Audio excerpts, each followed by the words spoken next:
Hello दोस्तों, कैसे हो आप सब। उम्मीद करता हूँ आप सभी ठीक होंगे। दोस्तों, आपका हमारे यूट्यूब चैनल डीके पाठशाला पर स्वागत है। और जो लोग चैनल पर पहली बार हो, प्लीज़ चैनल को सब्सक्राइब कर लें और बेल आइकन को प्रेस कर लें। ठीक है। जैसा कि आज आपको दिखाई दे रहा है, हमारी जीके की 17वीं क्लास है। ठीक है दोस्तों, ये आपके उत्तराखंड के अंतर्गत जितने भी एग्ज़ाम होंगे सभी के लिए हेल्पफुल है, जितने भी कॉम्पिटिटिव एग्ज़ाम होंगे। ठीक है, आपको पता है उत्तराखंड ग्रुप सी का एग्ज़ाम 100 नंबर का आता है और 100 नंबर में से 40 नंबर की ये जीके आती है जो मैं आपको करा रहा हूँ उत्तराखंड, 20 नंबर की हिंदी आती है और 40 नंबर के आपका ऑल ओवर जीके आता है। ठीक है, तो चलिए वीडियो को शुरुआत करते हैं। छोटा वीडियो है, ज़्यादा बड़ा वीडियो भी नहीं बनाता हूँ मैं, इसलिए क्योंकि लोग बोर हो जाते हैं। तो आप लोग 10-5 मिनट निकालिए और अपना वीडियो रिवाइज कर लीजिए। ठीक है, तो चलिए शुरुआत करते हैं। तो देखिए, हमारा टिहरी रियासत चला हुआ था गढ़वाल में और टिहरी फर्स्ट हमने इसको नाम दिया था। ठीक है, तो हमने 4-5 राजाओं के बारे में पढ़ लिया था। लास्ट राजा हमने मानशाह के बारे में पढ़ा था। तो मानशाह के बाद आते हैं श्याम शाह। श्याम शाह का जो काल है 1611 से 1631। ठीक है, गढ़वाल का एमबीटी यानी कि मोहम्मद बिन तुगलक इनको कहा जाता है।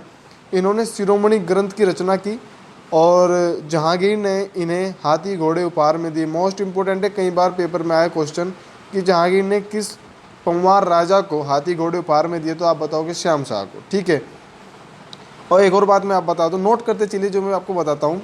इनके राजगुरु शंकर देव थे। ठीक है, और पंवारों में इसे विलासी राजा की संज्ञा दी गई है। किसे? श्याम शाह को। ठीक है दोस्तों, और इनकी जो मृत्यु हुई थी वो अलकनंदा में डूबने से हुई थी, ये भी आपको याद रखना है।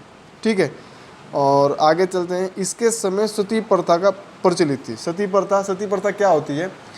प्राचीन समय में ऐसा था कि अगर किसी विवाहित महिला का पति गुजर जाए तो वो विवाहित महिला थी जो, वो भी सती हो जाती थी, यानी कि अपने आप को अग्नि के हवाले कर देती थी। ठीक है, तो जब ये अलकनंदा में जब डूबे और मरे तो इनके बाद 60 रानी सती हुई थी। ठीक है दोस्तों, तो इसी के समय जेसुइट पादरी श्रीनगर आए। इन्हीं के समय पर कौन से पादरी आए थे? जेसुइट पादरी। और श्रीनगर आने वाला पहला जो पादरी था अंतोनियो द अंदाद्रे, ये 1624 में आया था। बहुत बार ये क्वेश्चन पेपर में रिपीट हुआ है कि अंतोनियो द अंदाद्रे कौन से सन में आया था, तो आप बताओगे 1624 में। किसके समय? आप बताओगे श्याम शाह के समय। ठीक है, आगे चलते हैं। अगले राजा आते हैं महीपति शाह। महीपति शाह का जो काल है 1631 से 1635 तक। इनका काल भी बहुत छोटा सा आपको दिखाई दे रहा है, 4 वर्षों का था, तो इस हिसाब से आप इनको याद कर लीजिएगा। ये सबसे क्या है? उम्रदराज शासक है। ठीक है, वीर योद्धा थे ये। इसे गरुभंजक भी कहते हैं। गरुभंजक, वास्तविक रूप से गरुभंजक इनके सेनापति को कहा जाता है, माधो सिंह भंडारी को। ठीक है, इसने अपने काल में रोटी सूची प्रथा चलाई थी। किसने चलाई? महीपति शाह ने। आप बताओगे। ठीक है, 1640 में छोटा चीन का युद्ध हुआ और उसमें ये लड़ते हुए मारे गए। कभी कभी क्वेश्चन ऐसा आता है कि छोटा चीन के युद्ध में कौन से पंवार राजा मरे थे, तो आप बताओगे महीपति शाह। ठीक है, और इनके 3 वीर सेनापति थे। कौन कौन से? बनवारी दास, रिखोला लोधी, माधो सिंह भंडारी। ठीक है दोस्तों, जो रिखोला लोधी थे उनको गढ़वाल का रखवाला कहा जाता है। ठीक है, और जो माधो सिंह भंडारी थे उन्होंने रोटी सूची प्रथा चलाई, पहाड़ी काटकर मथेला नहर बनवाई, जिसके निर्माण में इनका बेटा मारा गया और उसकी याद में पवाड़े गाए जाते हैं। ठीक है, पवाड़े होते हैं ना जो बहादुरी क्षेत्र में या युद्ध क्षेत्र में जो मरते हैं, उनकी याद में पवाड़े गाए जाते हैं। ठीक है, और आपसे मैं एक क्वेश्चन पूछता हूँ कि कौन सा राजा था जिसके समय के पवाड़े प्रसिद्ध हैं? ठीक है,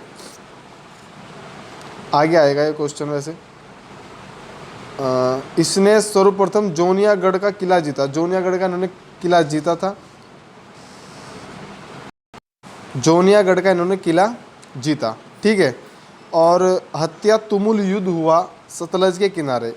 इन्होंने एक युद्ध लड़ा, हत्या तुमुल युद्ध। कहाँ पे हुआ? सतलज के किनारे। ठीक है, और मौला राम ने इन्हें क्या कहा? प्रचंड भुजदंड कहा था। ठीक है दोस्तों, अगला जो राजा थे वो थे पृथ्वीपति शाह। लेकिन पृथ्वीपति शाह क्या थे? उनकी एज कम थी, तो इसलिए 1635 से 40 तक उनकी संरक्षिका कौन बनी? उनकी माता कर्णावती बनी।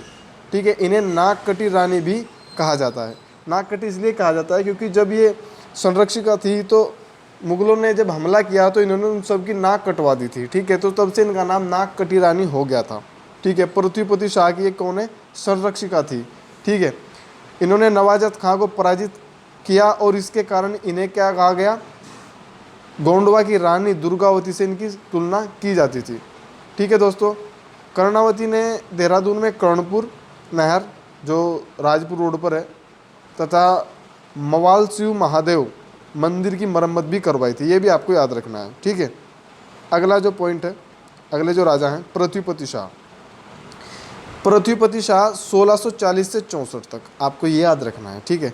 इसके समय में दून तथा भावर क्षेत्र पर मुगल आधिपत्य स्थापित हो गया था, ठीक है। पृथ्वीपति ने पुनः दून पर कब्जा किया और पृथ्वीपुर नगर बसाया। अगर आपसे पूछे देहरादून का पुराना नाम क्या था या प्राचीन नाम, तो आप बताओगे पृथ्वीपुर, ठीक है।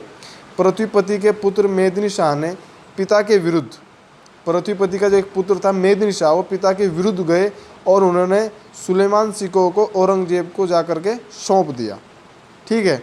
जिससे पृथ्वी ने मेदिनी को दरबार से क्या किया, निकाल दिया और मेदिनी मुगल दरबार में रहा और पृथ्वीपति ने अपने दूसरे बेटे फतेह शाह को उत्तराधिकार बनाया, ठीक है। समझ गए ना आप, एक ने बगावत कर दी तो दूसरे को उत्तराधिकार बना दिया गया। 1655 में खिल्लत खान ने दोबारा गढ़वाल पर आक्रमण किया था, ठीक है। मेदिनी शाह का जो काल क्रम है 1664 से 84, इसके बारे में कुछ ज़्यादा जानकारी नहीं है, तो इसके बाद हम अगले राजा कल पढ़ेंगे। जो लोग आज चैनल पर पहली बार आए हैं, जो ये वीडियो पहली बार देख रहे हो, प्लीज़ बाकी की वीडियो भी जरूर देखें, क्लास 1 से स्टार्ट करके देखें, आपको एक एक पॉइंट समझ में आएगा, ठीक है।